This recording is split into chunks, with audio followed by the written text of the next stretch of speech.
Good Lord, that was a circus, to say the very least. Red, Gold, and Bold with you as we stream live here on a Tuesday night. If you catch us via the podcast, you can be a part of the conversation in the chat room, in the comment section. If you check us out, 9 p. Central Tuesday nights on the YouTube, on the Twitch, on the Facebook, you can comment live. You can also catch us on Twitter. That way as well. Just follow us on Twitter and you'll see where you can be a part of the broadcast. A lot to get to tonight. With us as always, Jeff Chadiha from the NFL Network, NFL.com, Eric Eager, Sumer Sports, SumerSports.com. My name is Soren Petro from Sports Radio 810 WHB. We want to talk about the laughable nature of the officiating that went on in last night's game. Who did it benefit the most? Certainly the fans got into the game because of it. That's one of the things that happened. Did either team make the right decision when going for two? Is Patrick Mahomes the leader for the MVP? Is this a good offensive line or bad offensive line? Somebody in Kansas City make up their mind on which one that is. Looks great one against the Bucs. Not so good against the Raiders. Davante Adams, Josh Jacobs, both breaking through with big days. Davante Adams really first big day. Do they expose the Chiefs defense? Up next, the Bills, red hot Josh Allen. They dismantled the Steelers. Who you got? Who you picking? Who has more to prove in that game? We'll break it all down right here on the Red, Gold, and Bold podcast. Jeff, let's start with you. Just overall, more about the Raiders, maybe inability to do something, inability to get out of their own way, deficiencies in some way, or more about the Kansas City Chiefs in overcoming a 17-point deficit. Which one do you give more credit to? I know you love this kind of question. Yeah, I do. It's a tough question tonight because there were so many things that happened in that game on both sides of the football and with the officiating, as you mentioned. But, I was more surprised by how the Raiders played because I think we all picked the Chiefs to win this game and all thought, maybe it's within 7. I don't think anybody thought that the Raiders would come out and be as physical and as dominant as they were in the first half of that game or have a chance to win it at the end. So it just showed me that this league is really crazy this year. A team's record may not be the best indication of what they are on a given day. But yeah, sure, they had opportunities to win the game and blew them time and again. I mean, you're up 17-0. That's one opportunity. You obviously have a huge. It was a bad call, but it's still a huge play in the game where a guy holds on a field goal attempt that the Chiefs miss, and you end up giving them a chance to get 7 points out of that. Davante Adams drops a huge third down play at the end of the game, and then obviously the two receivers, Adams and Renfro, running into each other at the end of the game on the final play. It just encapsulated a game in which the Raiders showed a lot of promise, but it goes back to the Chiefs know how to win these games. And a team like the Raiders is still figuring that part out. And you wonder what Darren Waller would have been able to do or provide. But aside from that, I mean, the Raiders impressed me. Josh Jacobs running the football and Davante Adams getting loose. But end of the day, the Chiefs were still the better team. How about it, Eric? Did one jump out at you as to being more responsible for the way this one came out? But firstly, I'm incredibly proud of my friend Jeff Chadiha for saying that a team's record is not the best indication of who they are sometimes. I feel like that's been my gospel, my sermon for the year that we've done this show. And I'm so happy to hear it because this Raiders team is better than last year's Raiders team. Yeah. And their last year's Raiders team's 10-7. This team has nary a chance to go 10-7, in my opinion, given how hard their schedule is and where they've started. There was a reason why the point spread was 7 and 7.5 at the end. For some people, this is a Chiefs team. To Jeff's point, they're one of the best teams in the league, but this is a league that's squeezed right a little bit. And so to even be one of the better teams, still not like that dominant team. And I came away, all the stuff Jeff said happened. I thought for most of the game, Andy Reid was terrible. Yes. On Monday. And as good as he was against Tampa Bay, and he was good, he was bad yesterday. And, bad, obviously, early downs. He's not throwing to Kelsey, right? Early in the game. He goes to Kelsey late in the game, obviously 4 touchdowns. That's immense.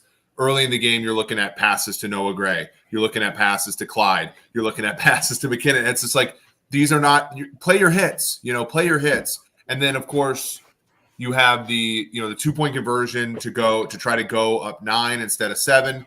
And I tweeted this out, and I think that this is instructive. That wasn't a good decision. Like, it's a break-even play at best analytically, and I know that the kicker was bad, but it still opens the door for things. That point isn't worth as much as people believe. And I know people disagree with me on this, but when he chose to punt at the end of the game, to me, again, that he got lucky, right? He got lucky. And look, the Chiefs have gotten unlucky at times in the past, so what goes around comes around. But I just thought, the two best players on this team, Patrick Mahomes and Travis Kelce, were more than enough to overcome a really bad coaching night by Andy Reid, in my estimation. So was it more about the Chiefs or was it more about the Raiders? I ask again. No, it was about the Chiefs. Just in the simplest if the Chiefs play their game, all this is to answer your question. If the Chiefs play their game last night, they win that game by 14 points. And I felt like they overlooked the Raiders last night, which was the narratives and all the betting shows. And I was like, no, there's no way they overlook after losing to the Colts, who are terrible. And no, last night was the Raiders played how the Raiders played. That's a good Raiders team. But the Chiefs win that game by 14 if their coach tries yesterday. I mean, you can also make the case that they win by exactly 14 if they don't have a backup kicker, 6 points left off the board, and an extra point not taken. So let's make that 7. If what is, I'm not even going to call it the right call, if what the moralistically right call happens around the Chris Jones play, I mean, the letter of the law and everything. I know we're going to get more into that in our team. That happens in every single game. That happens. Yeah. And Andy's still able to win by double digits in a lot of games when he's on his A game. He was not yesterday. I just think that this is a little bit of like listen, I ride the bus of the analytics. I get on the bus. I'm with you. I'm there. But I mean, I pull the ripcord before you guys get off. And I'm off before him because I feel like the analytics community is looking for this perfection in a vacuum. And it doesn't exist. Right? Like, I think there's always, first of all, every algorithm is input with numbers by human beings. So there's human flaw even in the math. That's a nerdy sidebar to those that are at the nth degree of the analytics. But I also think that, like, games like this happen, right? You get, like, Andy Reid was brutal, or Orlando Brown can't block anybody. Like, how is your play calling awful when Orlando Brown, I think, is on a bad knee? First of all, I don't think he's that great to begin with, but more and more, the more people I talk to, that the knee, and, they talked about it 2 weeks ago when he sucked against Indianapolis. Andy Reid, did post game because it's a Monday night game. We'll get our first shot as a media in Kansas City at him Wednesday. I'll bet you he alludes to the knee because when he looks bad, they always do. Which, if the knee is a problem, it looks like it's going to be a consistent problem, then get him the blank off left tackle. Put Joe Thuney there, move him over to the right side where he doesn't have to handle that kind of thing. Anyway, my point being, back to your point, Eric, is more about the Chiefs and more about the Raiders. Like, if the Raiders are good and you're missing McDuffie and Gay and Bucker and Dana, and you have and Trey Smith and Orlando Brown, like, how perfect is Andy Reid supposed to be with the play calls when he's down all that firepower? Can I back it up a little bit? Okay. So I said Patrick Mahomes wonderful last night. And especially in the second half, and I will give Andy Reid credit. They did adjust. There was great protections in the second half of last night's game. And it was noticeable that they made adjustments by chipping the ends. You saw McKinnon had a really good block on, I believe it was Chandler Jones on one, and then you had, Noah Gray on the other side at times. So, but the Chiefs are more than just Andy Reid. What I'm saying is, like, the Chiefs had great individual efforts yesterday. Travis Kelce was wonderful. Mahomes was great. Other than the one drop, MarquezValdes-Scantling was very good last night. Juju Smith-Schuster, had good efforts there. McKinnon had good plays, and even McCole Hardman, who we've been hard on this show, has made plays last night for the first time in a few weeks. I just think Andy Reid was holding the team back to a certain extent. The question I have for you, Petro, is what decision are we ragging on and the analytics community, right, that I'm bagging on? Which one would you say, look, you're wrong because of this, or is it just like I'm nitpicking? And granted, I am nitpicking. This team's 4-1 against 5 teams that had winning records last year. So I get that I'm nitpicking, but like, what is wrong about the reason? Like, do you think that they should have punted on that 4th and 3?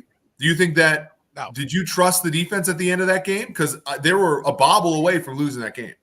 And like, okay, but they didn't. And at some point, sure, but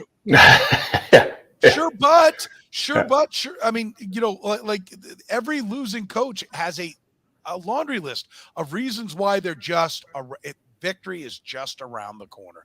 Because if we do this, and this, if we clean things up, then we're going to win. It's all fixable stuff, and that's bunk.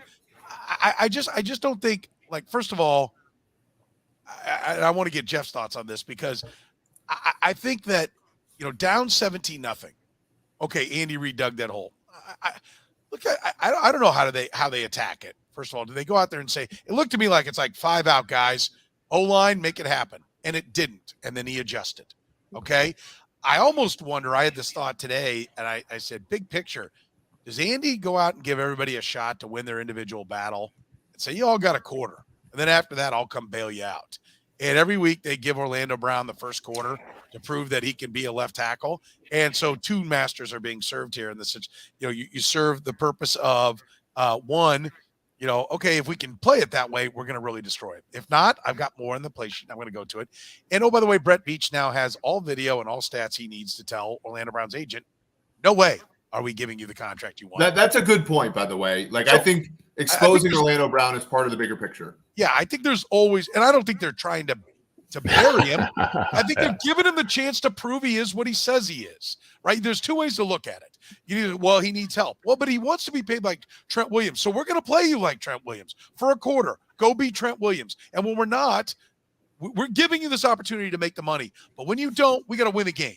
And we're going to change what we do. I don't know, Jeff. I think games are it's somewhat like the analytics people love poker. I mean, you get in some poker games and you can't get a read on somebody, right? You're just off. You think they're bluffing and they're not. They're strong. You think they're strong and they're bluffing. Your bluffs, or you're bluffing at the wrong time. You're 1 card away. There's just the rhythm of things. Like, it's not as easy as, look, we're an 18, they're a 16. We win by 2 each time. That's not how sports work. It's not how humanity works, Jeff. But my and I'll let Jeff go. But like my detractions of Andy Reid, other than the 2-point conversion and the punting, were not analytical. They are me watching football and being like, these aren't the good plays. I'll just say that. Yeah, well, that's the thing. I push back on the good play aspect. I know that's always a big argument here, that Andy just calls the right stuff and the good stuff they're going to win. I think what Soren is saying is true. I think eventually every game is different. And this was a game where it's almost like this was a fight. This was Floyd Mayweather getting in the ring with Marvin Hagler. It was just like a team that wants to go out and do a lot of funky stuff and be fun and be cute. And they got into a ring with somebody who wanted to brawl. And that was clear from the start. The Raiders were going to be physical. They were going to hit them in the mouth. It was going to be a cage match.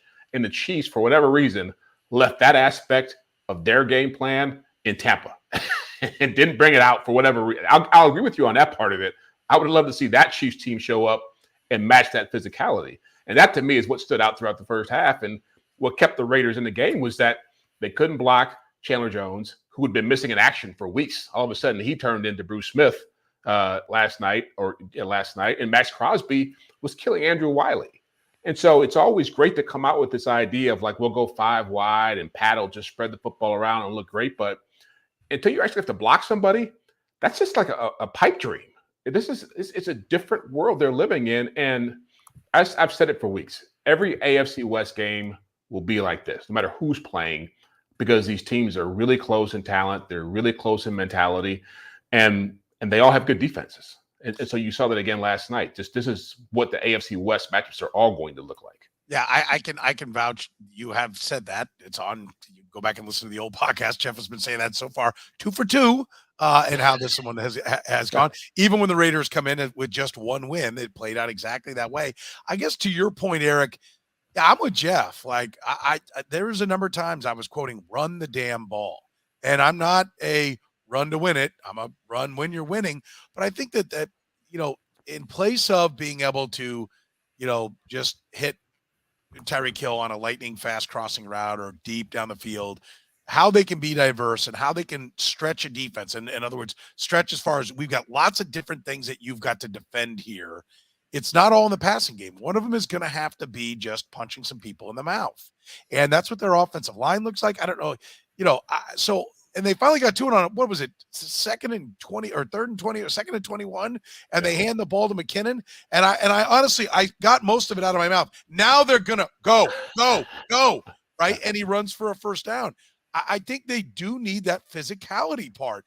And I think they got bailed out a little bit. We said this outcome more about Chiefs, Raiders, refs. The fact that the Chris Jones call was in there, I'm not so sure that without that call, the Chiefs don't win, because it certainly jacked up a crowd. They have come out flat as ass at home in conference in divisional games, and they've come out not good. Like, how does that happen? And I think part of it is, one, I think they came out to be physical, and that had them jacked up against the Bucs. Maybe it's that, it's revenge. I think it's because they had a game plan that they were excited about, and they wanted to go punch some big mouths in the mouth. And I think they should have come out that way. I think they need to do that more often. So to your point, Eric, do I think Andy had his best day? No, I think he needs to morph into a more physical team. And I think they wouldn't necessarily have to dig out of 14-0 all the time. But that there's like the play, like, is that what you're getting at? That the actual overall what they wanted to get to was in the wrong order? Yeah, and look, Petro, I know you're on the team. Here. I'm on, you don't have to, I know that you're on the team. We disagree on things, but to me, it's just one of those where you come out and the first, how many times did they throw to Kelsey in the first half of that Tampa Bay game? They have protection. Yeah, but they could throw short to Kelsey, right? And you could throw short on early downs because you can, if you only gain 7 because Travis gets tackled close, it's 2nd and 3 and not 4th and 3. My issue is when you come out and I again, I'm not a football expert. I certainly, don't pretend to be an X's and O's guy. But when I look at the first 2 drives of the game, there's 1 target to Travis Kelsey. When I look, and I'm just saying, you play your hits, and they don't get down 17-0 if they give the ball to their best player. And I said this on the Hammer Betting Network because I do a halftime show with them. I was wrong about the second half betting because Andy did do a better job at the tactical stuff in the second half. He got Travis involved. He got MarquezValdes-Scantling has improved every single week since basically week 3. He's doing those things. But I look at this team, and when they need, for example, here's just a thing. When they need a real play from a running back, they take Clyde out and they put McKinnon in. And my big thing is why isn't McKinnon in on the first play of the game then? If you need to actually run, if you need a real play from a running back and you put your 3rd string guy in, why is he not your 1st string guy? It's the stuff like that where Andy, part of my French, messes around too much, and they get behind against these teams. And the Raiders, I know they were 7-point dogs, but the Raiders are a good team, and you can't bleep around like that on the Raiders. And I feel like when I look at the first 3 plays of a game, and I'm like, Clyde Edwards-Helaire for 2 yards. Patrick Mahomes incomplete to Noah freaking Gray, who is the 8th option on a team that traded their best option this offseason. And then it's a sack. It's why is it not Patrick Mahomes 7 yards to Travis Kelsey on the first play of the game and get yourself a 7-0 lead is my issue. Well, the first play of the game was a run to Clyde Edwards-Helaire. That 4th best running back on this team, by the way. But listen, Jerick McKinnon's numbers were non-existent running the football before this last night game. So the idea that McKinnon has just been 7 yards a carry up till now is erroneous. But I guess your point is just throw the ball to Kelsey. I don't think you just come out and pepper the ball to Kelsey and they don't adjust. I think part of the reason Kelsey gets open is because they have to defend the whole field. And I want to just refresh everyone's memory on here was the play calls from the Chiefs to start the game. Edwards up the middle for 2 yards. Okay, pass incomplete to the right to Noah Gray. Mahomes sacked. Yeah. He was throwing 2 throws, 2 dropbacks out of 3, sacked, they punt. Okay. Raiders have their time. They go down, they get a touchdown off the 4th and 1. By the way, great call. I love it. If you're all in to be aggressive, then be aggressive. So then we come back and we get the Chiefs get the ball. Patrick Mahomes pass short right to Justin Watson. Patrick Mahomes pass short left to McCole Hardman, who you're talking about getting people involved. Okay, third play, pass Mahomes, short middle to Kelsey. There's Kelsey. 5 plays too late. Huh? 5 plays too late. But yes, I love that. Okay. Clyde Edwards-Helaire off the left guard. Then Mahomes, short right to MarquezValdes-Scantling. Timeout KC. Mahomes scrambles right. Next play, Mahomes scrambles right. Next play, passing complete short left. Passing complete short left. Passing complete short middle. He was looking for Smith-Schuster. And all of those plays, the protection was an abject failure. And again, I get your point. And I get your point about this. I get your point about we have to find things out about Orlando Brown. I get that. I 100% get that. And I do agree that, the Patriots for all those years would start seasons 2-2 because they would bleep around in the early part of the season trying to learn things about their team. This is year 2, game 5 of the Orlando Brown experience. We know who he is. He sucks. He's not a franchise left tackle. Like you got this. Wait a minute. That game last night, you're tied with the dog-ass Chargers for first place in the division. Win the game. There was one of us in this podcast that was saying that the day he came into town, it wasn't so graphic to say he sucks. It was Jeff who from the get-go said people are getting way too excited about this. Jeff, but part of it, I mean, I hear what Eric's saying, but part of it is that every play is not designed to be a touchdown, despite the ridiculousness that Eric Bieniemy says in some of his press conferences. Some of them are designed for just short yardage. Some of them are designed to probe the defense. Yeah. Some of them are designed to get a look at what they do. When we do this, how do they do it? So that then Andy Reid knows where on the play card to go. I think the idea that you should just come out and boat race everybody, there's more going on than just trying to – absolutely they're trying to score every time they have the ball. But to be realistic, you're probably not going to score every time. And there's some crap you got to find out about how they're playing you early on, and sometimes that limits what you can do, doesn't it? It does. It does, because so much of their offense is built on adjusting what the defense does, right? They're asking their receivers to read coverage on the fly. They're asking their quarterback to really be able to improvise when he has to. And they're asking they're asking 5 guys to block while 5 receivers go out, which can compromise you in a lot of ways if you have deficiencies at left tackle and right tackle. I think what Tony Atkins says is right. Other teams play defense. And Patrick Graham, if you remember last year when this team played the Giants, had a really good game plan against the Chiefs. And the Giants sucked. It ended up being like, a 19-9 game or something like that came down to a last drive that the Chiefs stopped Daniel Jones from going down the field. I think it was closer than that. But it was literally, they bottled up Kelsey. They gave Mahomes all kinds of problems. And you saw a lot of that game plan in this game. And so the problem the Chiefs are always going to have, and it goes back to not having Tyreek Hill, is when you have, and you saw this on the other side of the field, by the way, when you have a receiver who is so dangerous, so dominant, that he affects the way teams play coverage, it's going to open up all kinds of avenues for you.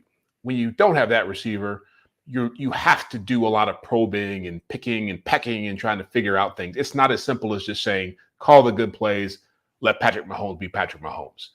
Let's face it, they have an issue with protecting the quarterback if they want to be super wide open. And so even though the Raiders were playing a lot of man coverage and the Chiefs wanted to attack it, well, you can't attack it if the quarterback's getting hit every play or running for his life. And so they adjusted. They ran some more conservative stuff, but it took, and they went down the field doing that. But again, playing that way, sooner or later, you're going to have a breakdown. Sooner or later, a play's not going to work. Sooner or later, you're going to be in a 4th and 3 and thinking about punting or going for it. That's just the way they're going to play football moving forward.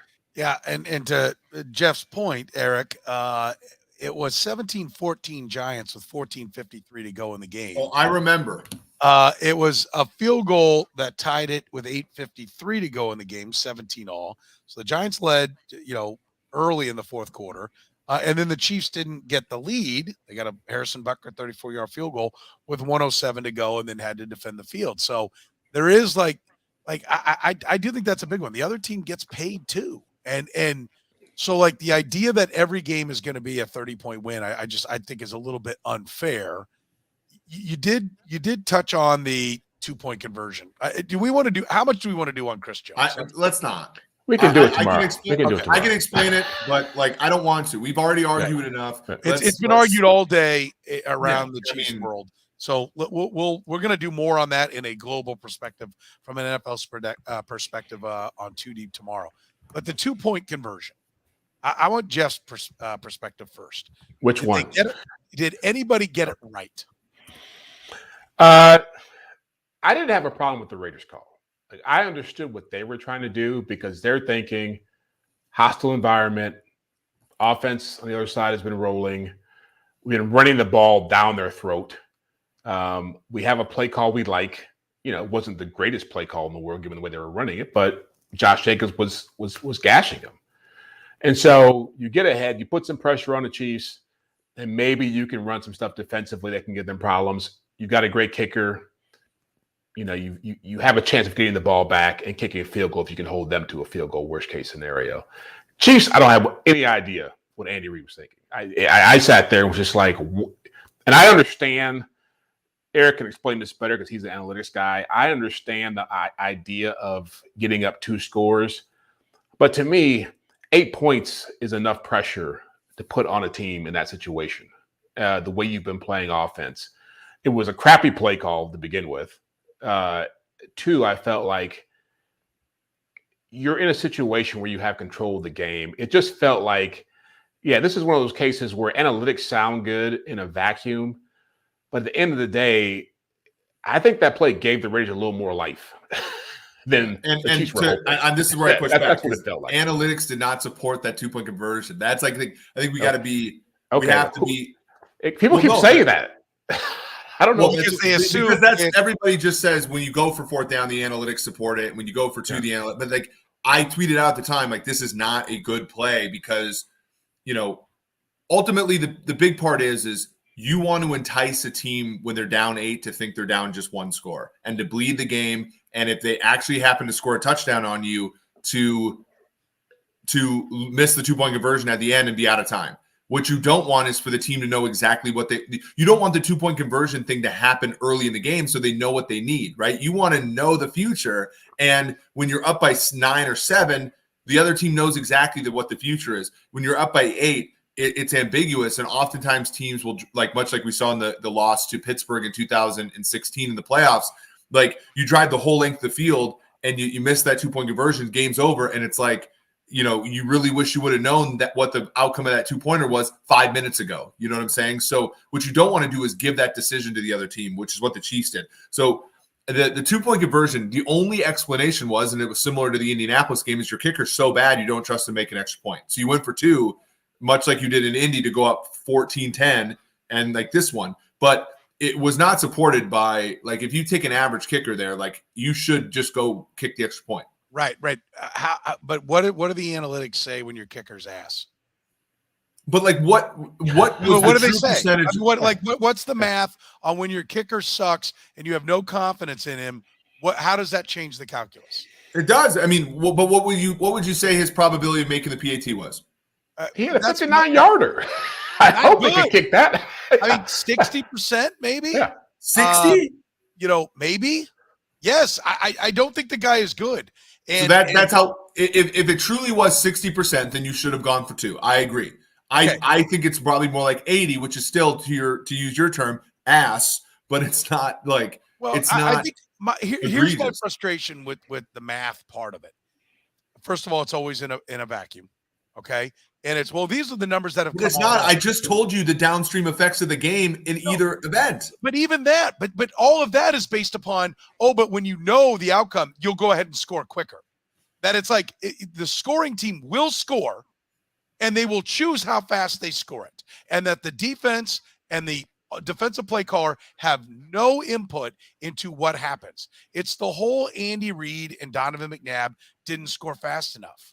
They scored, right? They did. Alex Smith and Andy Reid, they didn't score fast enough. See, dumbass, like you're penalized for scoring.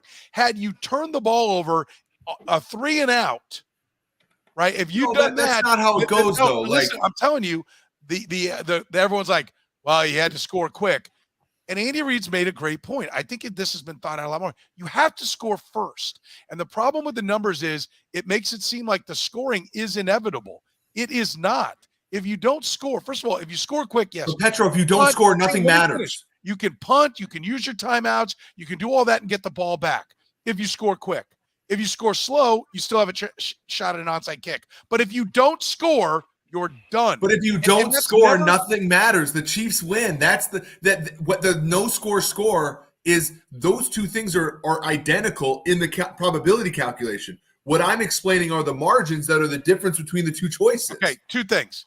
One, did the Raiders win? Just answer. We're not doing this, right? I got to play blackjack with you. You never hit on 17. And how did I do? You did great, but you didn't hit on 17. No one cares. What I'm asking you played game theory optimal. What I'm saying, yes, I did, but it's also it's all right. I'm not going to get into. It's a little different, but you know what I'm saying. Yes, poker's a better analogy to football, but the point being is they won, and I think the part of the equation of the Chiefs going for two, and I would have kicked the extra point, but what I think the logic there is either way. Right. And I think the Raiders' logic is definitely either way, I've got to get the ball. Either way, I've got to score again. If I tie it, I still got to get the ball and score. So why not play from in front and force the Chiefs to maybe think we're going to settle for a kick? I think if you'd have told Josh McDaniels when he made that move, hey, in this game, it's going to come down to them taking a backup kicker out there to beat you. You're up one. Will you take it? Yes. He'd have taken when he landed in Kansas City, he'd have taken that scenario all day, and he had a chance to set it up. I think for Andy Reid, he was looking at it going, because everybody wants him to go for it on 4th and 3. Keep the ball in Patrick Mahomes' hands. Put it, and he did, and it didn't work, and then he's wrong, right? And what he would have done is given himself the game, basically, because the Raiders would have had to have scored twice with the Chiefs, barring a successful onside kick, getting the ball again in the middle. I wouldn't have done it. I'm with Jeff. I would have kicked the extra point. Yeah. But I think once you get into this, I've said it a million times, Jeff, what you see on your play sheet trumps some of the numbers. If you look down and you go, I got nothing, then that trumps some of the numbers. If you look down and go, but this is the exact opposite of that. They went for two because they felt that they had something. To Jeff's point, it was a shitty play call. He looked down at it, but he liked it. And it's the one that he thought was going to work. Andy, I mean, Andy liked it the same way that he liked the first quarter of plays. Like you're an after the fact sniper right here. No, I'm not. I tweeted out, this 2-point conversion is at best break even before they did it. This is like, do not put that evil on me, Ricky Bobby. I did not do last night. Think about me, analytics guy. Have some empathy for me. I hated that punt, and yet I rooted to be wrong because I wanted to see the Chiefs win. Okay, it's not about being right or wrong. The outcome doesn't make you right or wrong. It doesn't. It does in the NFL. It does not. It does not make you right or the outcome does not make the decision right or wrong. It does not. If you hit on 20 against a 6 and you get an ace, you were not right. You were not right. No fan base pays to see you catch a 10 on 16 and go, well, I played it right. They don't. They pay for you to get it right. They want you to be a long-term winner in the NFL, which to Andy Reid's credit, he is. But Patrick Mahomes, is he the leader in the MVP race, Jeff? He's second. Ooh. Second to the guy who's coming in this week. He played great in that game. Obviously, he's the reason they won, but Josh Mahomes was a monster against the Steelers. And I've said it since day one. Josh Allen will have more opportunities to have the kind of moments that people remember when they vote for this award. And so when you throw 4 touchdown passes that cover about 10 yards, that's not as splashy as throwing a 98-yard touchdown pass, a 60-yard touchdown pass to a guy in double coverage, and throwing for 400 yards before halftime in the game. I mean, he has the kind of platform that Mahomes had when he won it, which is he's going to be so much of their offense. He's going to be in huge games.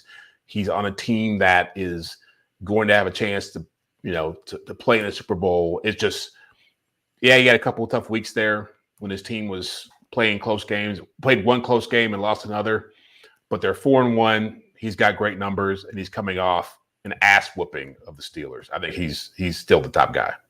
All right. Eric? Yeah, Jeff's right. Josh Allen's the MVP right now. But I think to the degree that whoever plays better in this game will be the leader in the clubhouse. But Josh Allen is the leader in the clubhouse right now. Right. I mean, I think when you look at, just the kind of plays he's making, the margin of victory that they have in their games, he hasn't won one yet either. And not that should matter, but it does matter in the voters' eyes. And you look at the pure numbers, Patrick Mahomes hasn't been as good as Allen. So that's I think Jeff's right.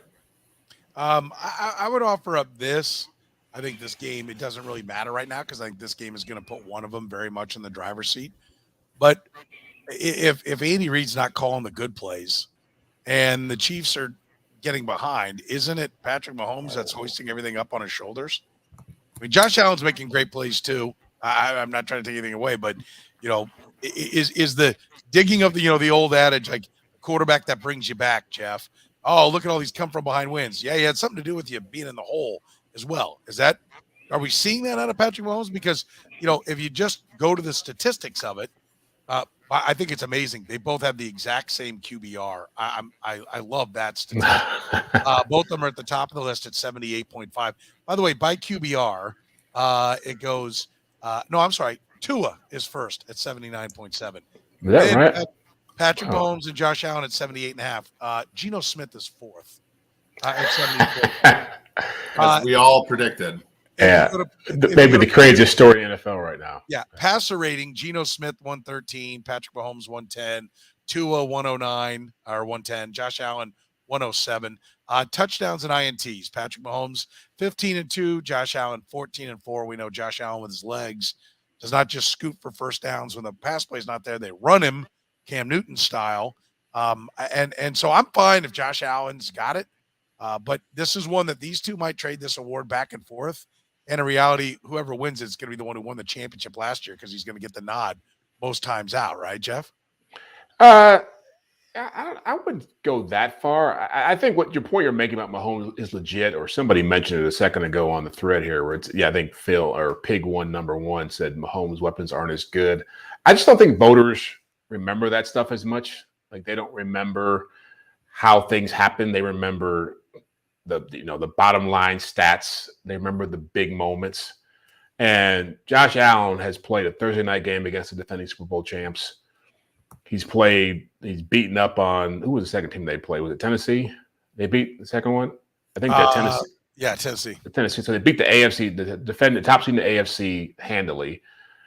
Tua actually became a nice platform for him in that game because the Dolphins were off that big Baltimore win and the shine was on them. So even losing that game, it's still like a head-to-head competition. So he's gone ahead. He's gone head-to-head with Lamar Jackson, Tua, the Tennessee, and Matthew Stafford.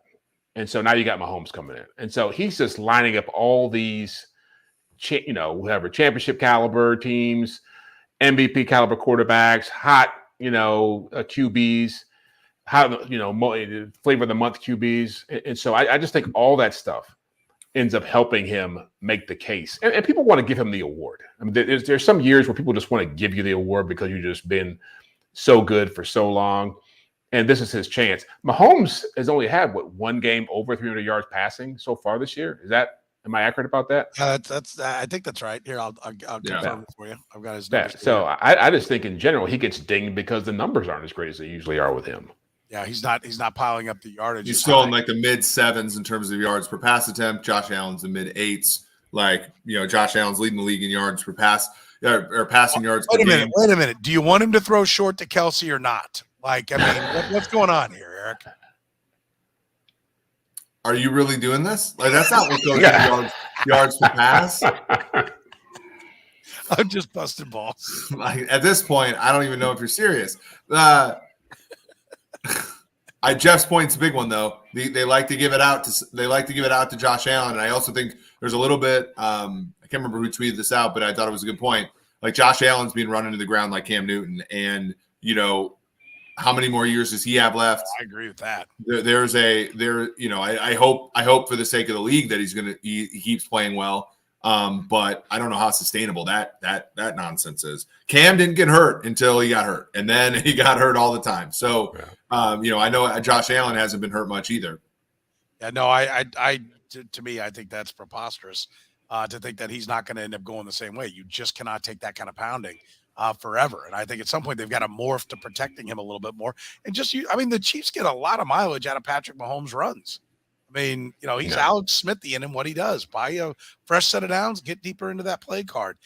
We touched on the Orlando Brown part of things. Is there a solution? I'm going to offer one. I mean, I don't think it's blasphemous to put Joe Thuney at left tackle, move Andrew Wiley into left guard, and put Orlando Brown at right tackle, Jeff. I mean, are we at a point where it's time to try a different combination out there that we've seen enough out of Orlando Brown out there at left tackle? I mean, I keep having people tell me they think there's something with the knee.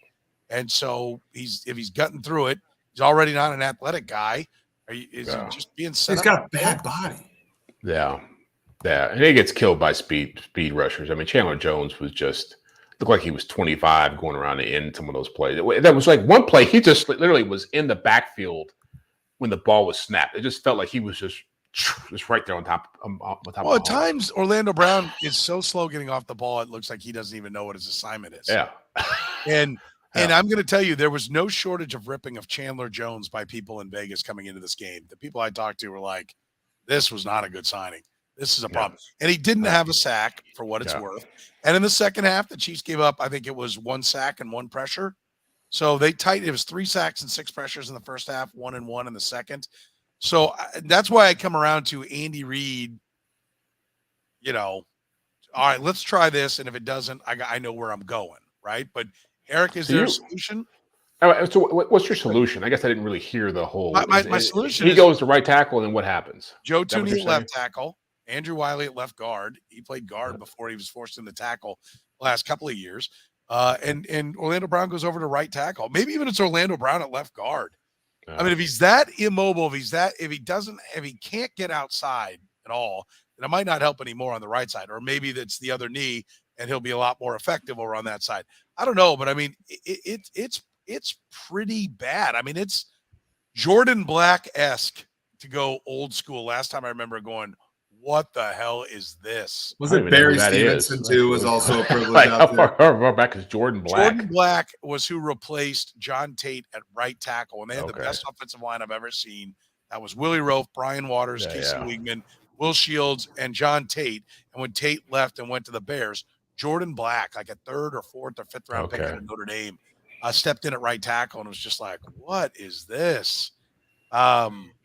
I just feel like it might be time to change some things up there.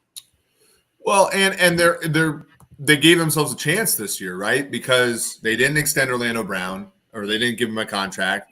And when a lot of people thought he was going to be that guy, you have Tony Atkins in the chat was very astute. Lucas Niang is a player who might end up being helpful for them down the stretch. In my estimation, Thuney's making $16 million a year APY. To move up with him is not going to be that expensive. You don't have to buy, like, they move him to left tackle. Let's say he's good, right? You're going to have to remunerate him. You're going to have to get him to $20 million a year if you're Thuney. But that's only an upwards trajectory of about $4 million, right? So then, you have Trey Smith at right guard. You have Creed Humphrey at center. I think you let Orlando Brown and Lucas Niang, the best man, play right tackle once Lucas Niang is healthy, to your point. And then you let the best player between Nick Allegretti and Andrew Wiley play left guard. And I think you let it go. Yeah, I agree. I've always agreed that Thuney could be a left tackle. And again, the downside is Thuney's ass at left tackle. You move him back to left guard and you say, look, man, we gave you a shot to be a $20 million per year player. And it didn't work. You're a $16 million a year player, and you're one of our best guys on the team. Like, I think there's not a lot of downside there either. Yeah, I like it. I like that idea, and I think it thinks outside the box. And frankly, they owe nothing to Orlando Brown. They don't. They gave him $16 million a year to be an out-of-shape, immobile, terrible left tackle so far this year. He's like 8th. He's given up the 8th most pressures in the NFL this year. Do you honestly believe Orlando Brown would go for that? There is no way in hell after what he's pulled the last What year would and he a do? half. What would he do if you said, Orlando, over here on the right? I think he'd say, I'm trying "Oh to save my, your this career, migraine is killing me. I can't get out there this week. Oh, my hamstring is just And what do they it's lose? just wearing me out." Well, he's still one of your 5 best offensive linemen. I mean, no matter how you feel about the guy, you want your 5 best linemen out there. So I don't know if you want to walk out there. Yeah, I'm with you. Listen, I think you got to hope, you got to try to sit him down and get him to buy into it. And if the knee's an issue, say, listen, you can't do it. We'll talk about your knee. We'll try to cover for you. But I think there needs to be a little bit of a discussion. Like right now, are you putting a franchise tag on Orlando Brown? I said it from day one. Orlando Brown was not going to be playing on a long-term extension from this team. And so no matter how you want to, how it comes about, I don't think he's playing football here next year. Well, because I get the concept that they had early on, which was, listen, there's nobody, when they made the move for him and moved their first round pick, and however you want to quantify it, they let go of that first round pick that year to get him. They got a second round back and all these other numbers. I get that, but I think you're at a point right now, like, hey, there was no real left tackle there at the bottom of the first round. Like, it's tough to find a real left tackle.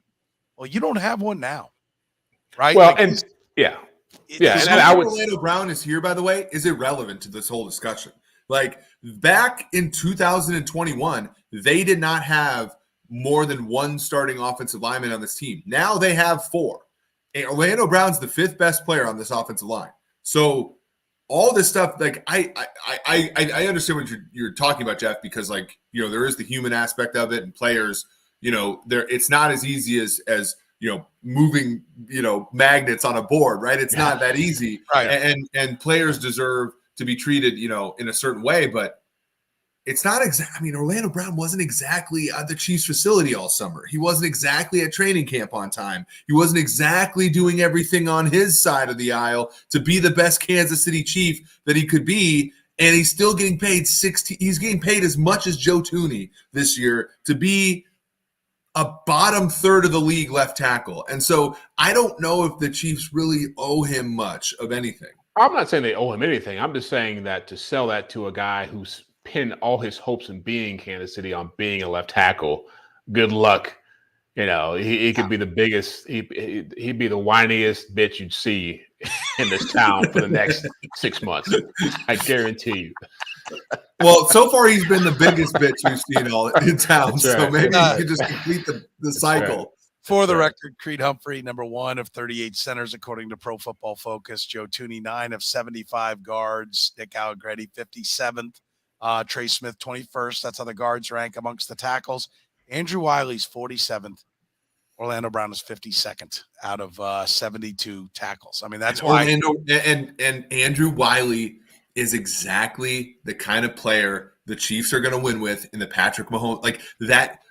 Think about the like that is Trent Brown to Tom Brady, right? Like, you know, that they don't have to go that far at the positions. Well, and Patrick Mahomes is, you know, just needs above replacement level play out of that position, and they're not getting it out of Orlando Brown. Yeah, it's one thing when Orlando Brown is the 29th offensive tackle making $3.5 million. It's something else when he's 52nd making 17. I mean, it's a problem. It's officially a problem right now for this team. Tell me, Davante Adams, Josh Jacobs, big nights. We were very excited. I was very excited. I'm still bullish on the defense. I am still bullish. Not as bullish. But how much did they expose on the Chiefs defense? Jeff? Well, I applaud you for still being bullish after Josh Jacobs runs for $150 and Davante Adams is like drawing flags left and right and hitting a couple long scoring passes. Look, you don't see the cavalry of Willie Gay and Trent McDuffie making a difference. What I see is a team that, and I've always said this about Spagnuolo's defenses since he's been here. It's been a constant thing. When they play drop back quarterbacks, they're a load because he's got good blitz packages. He's got obviously Chris Jones in the middle of that defense. He can, you know, vary coverage. He can do a lot of things that can make life hard for you. When they play teams that have quarterbacks who can move around or teams that have dominant receivers, it's a different story. Just as I made the point a few minutes ago about Tyreek Hill. you can dictate coverage.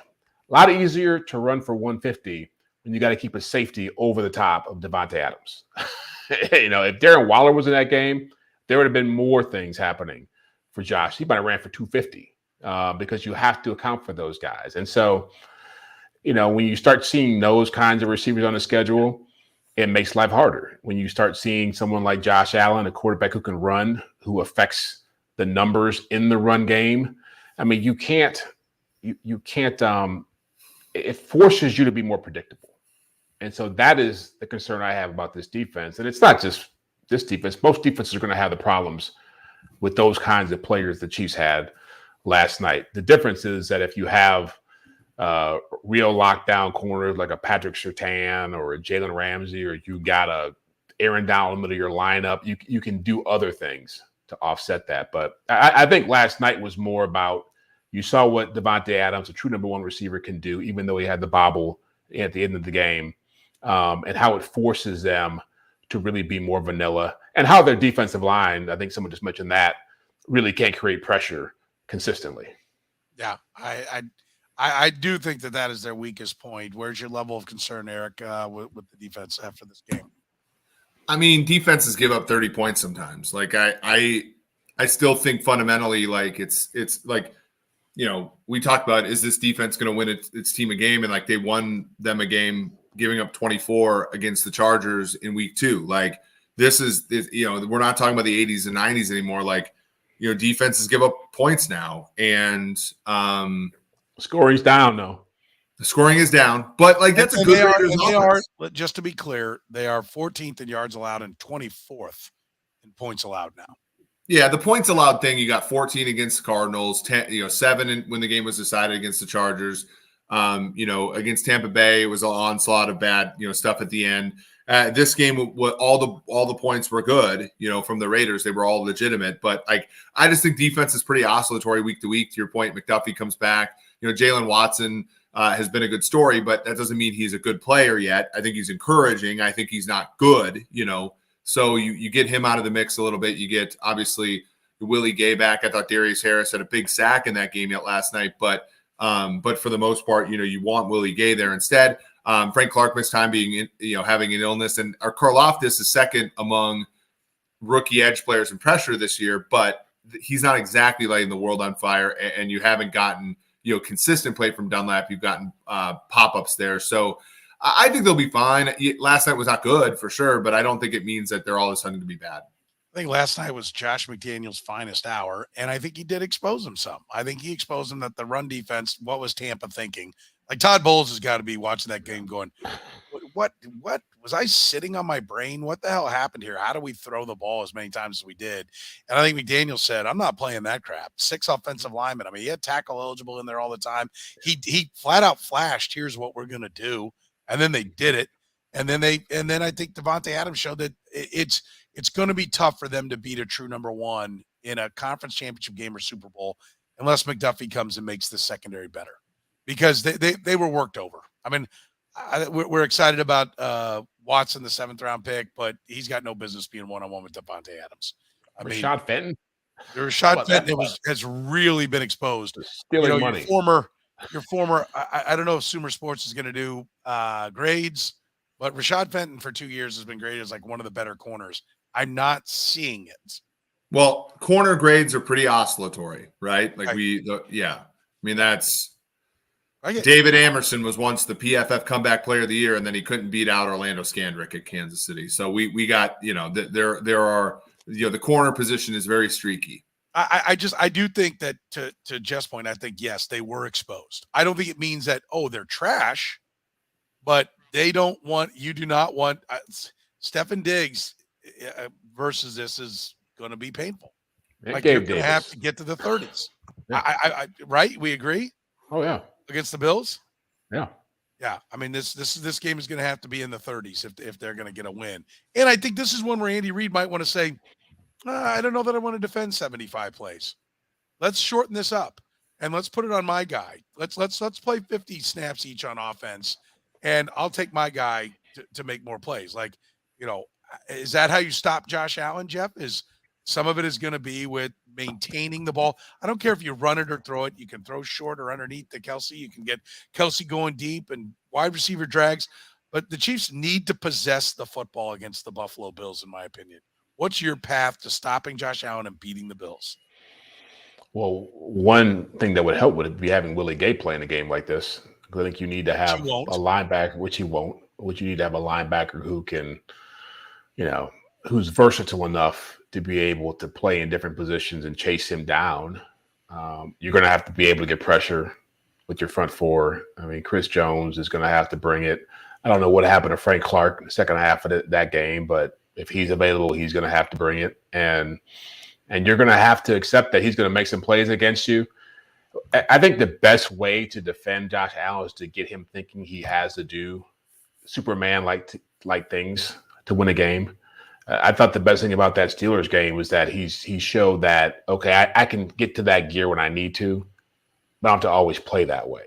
I think that you'll see Buffalo probably try to be balanced in what they do. They're going to do a lot of design runs. They're going to try to throw deep and stretch the field and create opportunities underneath for him. So it's a tough challenge for Steve Spagnuolo because right now, you're putting out rookie corners. You don't have your best, off-ball linebacker or your speediest off-ball linebacker. I just don't see how they match. It's a bad matchup for them. It's a bad match for all teams they play against, but especially this one right now. Yeah, I'm not even sure that the Bills are playing their best running back. I think the kid from Georgia might be the best guy. Yeah. Well, he fumbled on his first carry, right? So then they kind of sat him. They didn't go Kareem Hunt and go right back to him. But in trying to stop him, Eric, again, to your old place of business, you want to hear the defensive grades? Jeff, would you be intrigued? Eric's probably looked at them. Here are the defensive grades for him. Corners, Jalen Watson, 68th. Rashad Fenton's out of 104.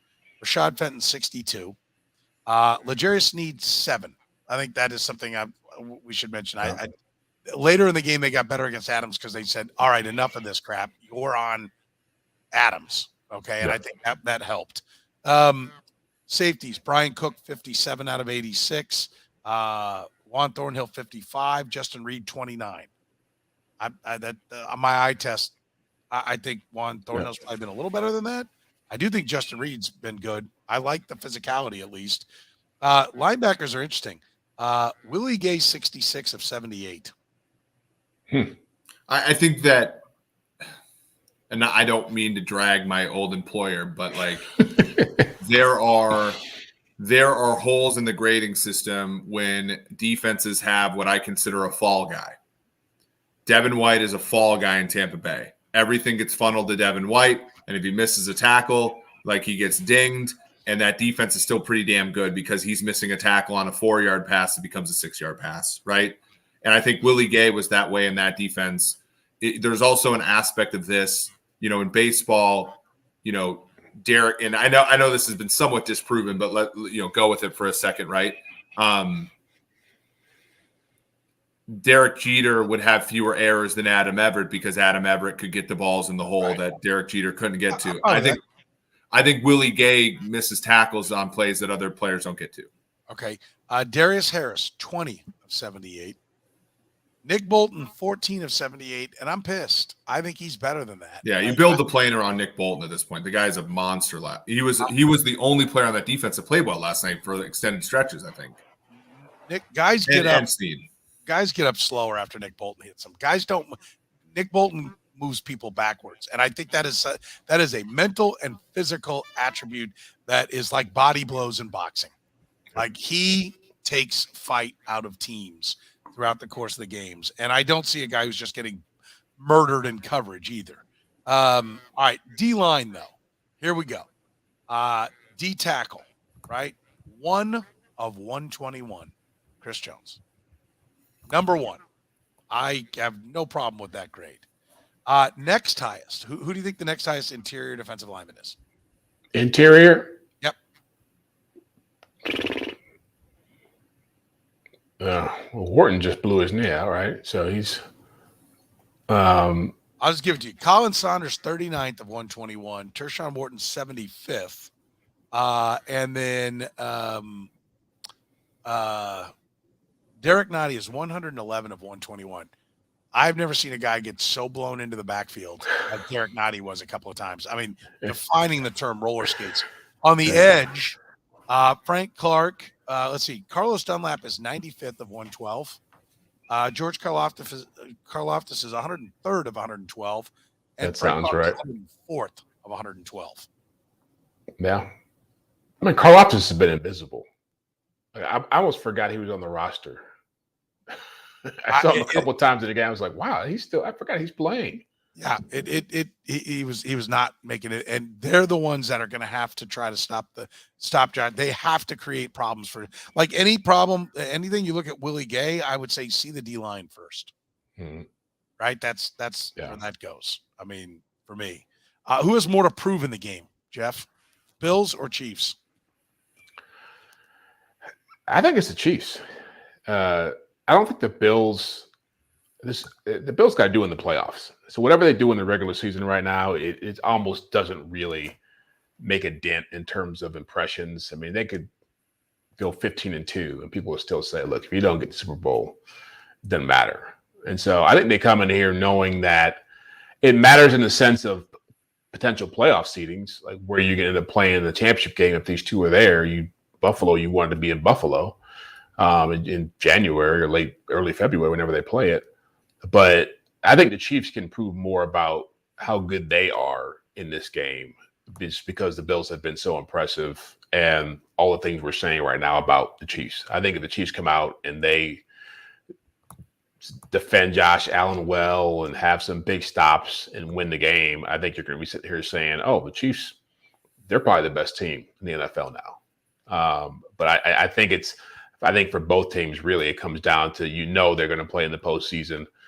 They have a good chance of being in the AFC Championship game, and both quarterbacks are going to be great. So it's not the game it was last year when they met, where Buffalo was trying to show they could actually win a game in Arrowhead. I don't think that really matters to them anymore. Eric, who's got more to prove? No, it's Buffalo. Like I just like, if Buffalo loses this game, what do they do? What happens the rest of the year for them?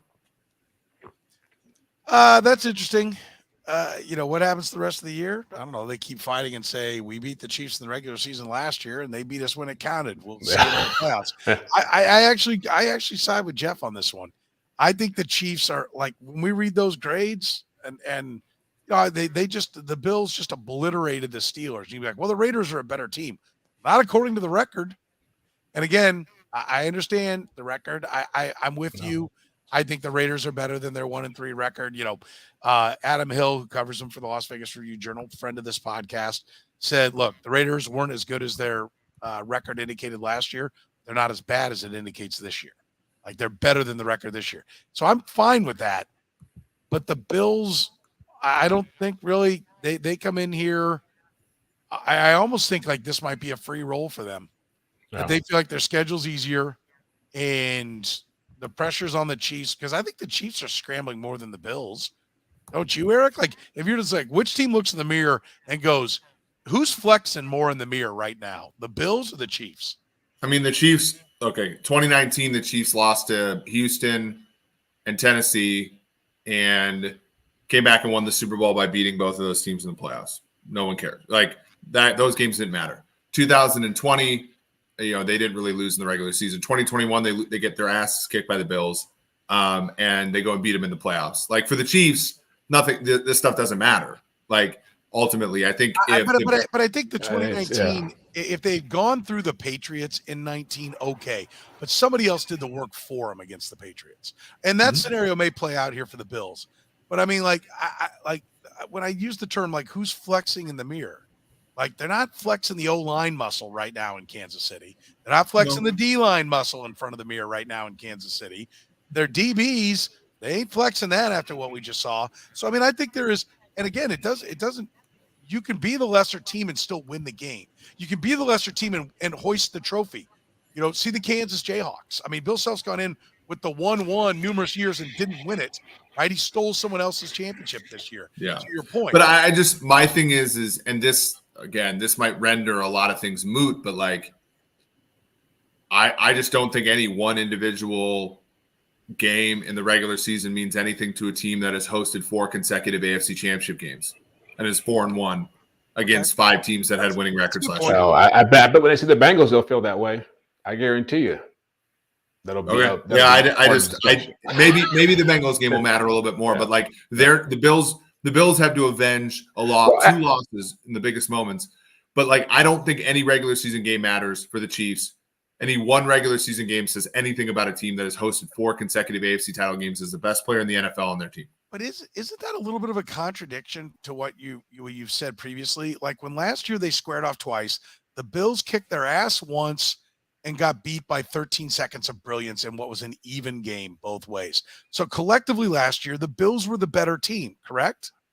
Like, I agree, but I don't. Well, but so is the plan to be the lesser team, but just get them with the 13-second? I do not think the Chiefs this season. I do not think the Chiefs this season are optimizing to be the absolute best team until the very end of the season. That is my thought process. But I think that's the point we're making is that if they win this game, will they be more ahead of schedule in that regard?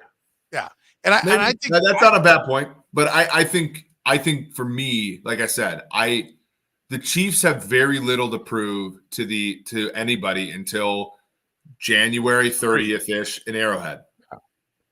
Agreed. I definitely agree with that. I think that is absolute. I think you make a great point on that one, and they don't have to.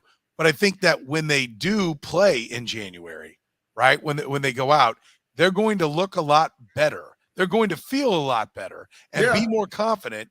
If Orlando Brown can hold up in this game against the Bills, if the defensive line gets to Josh Allen, like I think that they're like, I don't know how they could be going into this game being like, no, Davis and Diggs, no problem, right? We're good, gotcha, no problem. Yeah. I don't know how they could be looking at Von Miller going, I'm not afraid of him.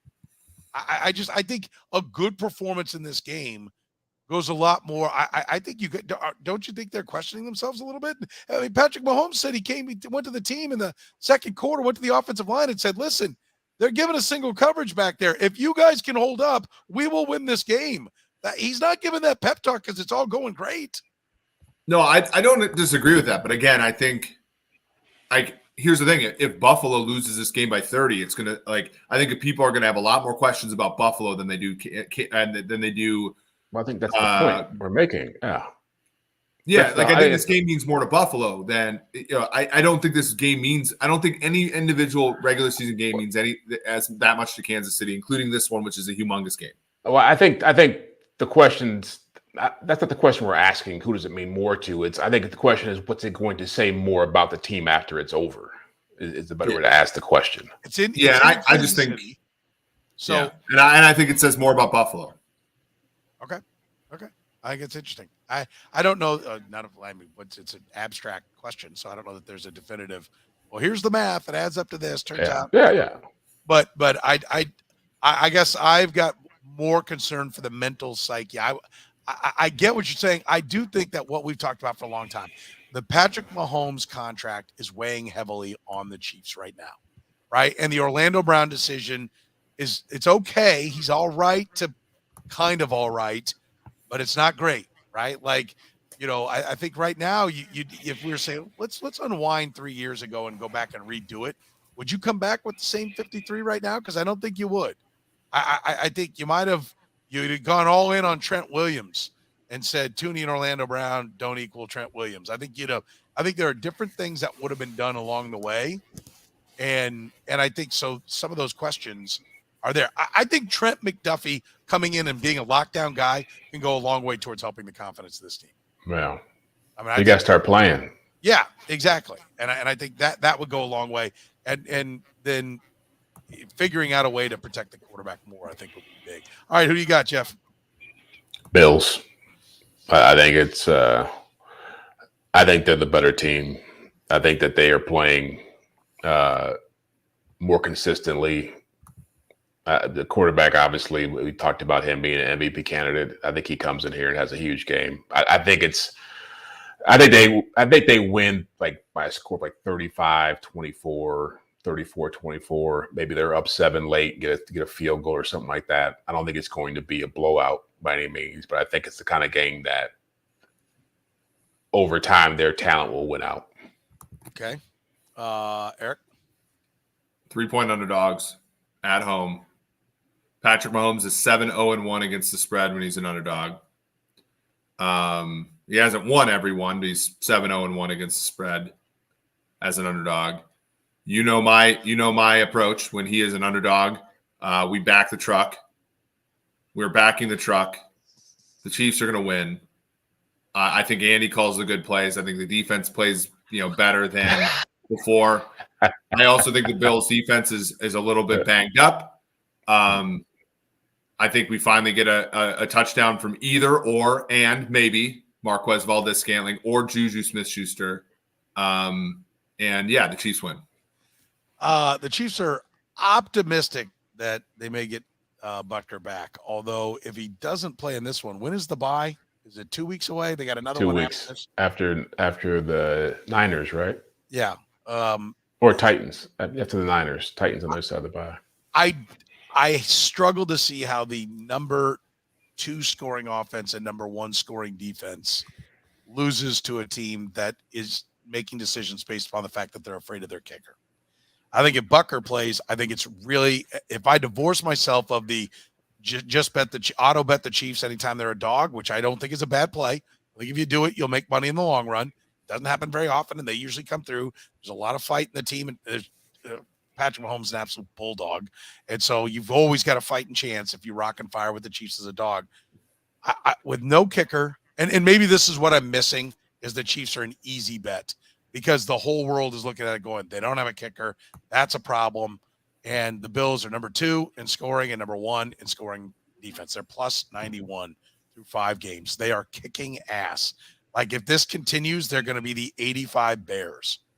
Like that's what they're trending towards right now.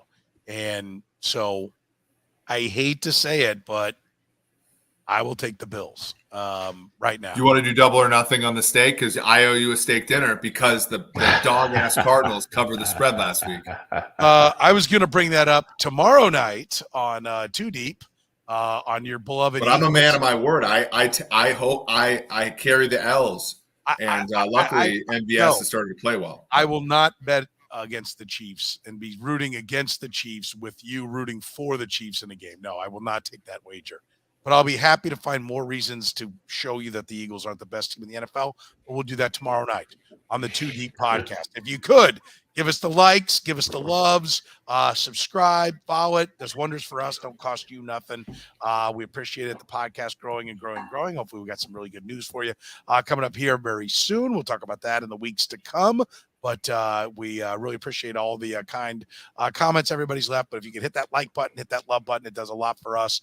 We appreciate it. We love bringing the podcast and looking forward to doing it again next week. Like I said, if you like the NFL, our NFL podcast, Too Deep, T-O-O, Deep, D-E-E-P. If you're not following that one yet, please subscribe to that one as well. We do that tomorrow night, Wednesday nights at 9 p.m. So for Jeff Chadiha from the NFL Network, NFL.com, Eric Eager from Sumer Sports, Sumersports.com. My name is Soren Petro. 810WHB.com is where you can catch my radio show from 2 to 6. Thank you very much for joining us here on Red, Gold, and Bold.